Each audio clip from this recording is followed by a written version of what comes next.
বিসমিল্লাহির রহমানির রহিম। আজকে আমি গাজরের হালুয়া রান্না করতেছি। এখানে অনেকগুলো গাজর, 3.5 কেজি গাজর, 2 কেজি চিনি, 100 গ্রাম কিশমিশ, 100 গ্রাম পেস্তা বাদাম, 100 গ্রাম কাজু বাদাম, তেজপাতা ইত্যাদি যা যা আছে সব দিয়ে রান্না করতেছি। এটা সববরাতের জন্য না, এটা আমাদের ঘরে খাওয়ার জন্য, কারণ আমাদের ঘরের সবাই হালুয়া অনেক পছন্দ করে, তাই এটা আমি দানা আলা করছি।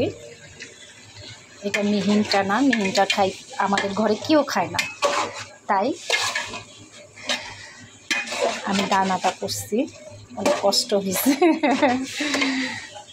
অনেক কষ্ট করার। হালুয়া বানাতে অনেক কষ্ট, অনেক নাড়তে হয়।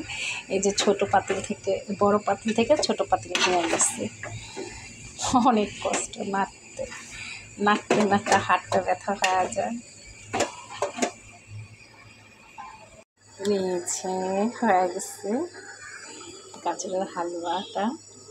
এখানে পেস্তা বাদাম, কাজু বাদাম, কিশমিশ ইত্যাদি ইত্যাদি সব দিছি যা যা লাগে।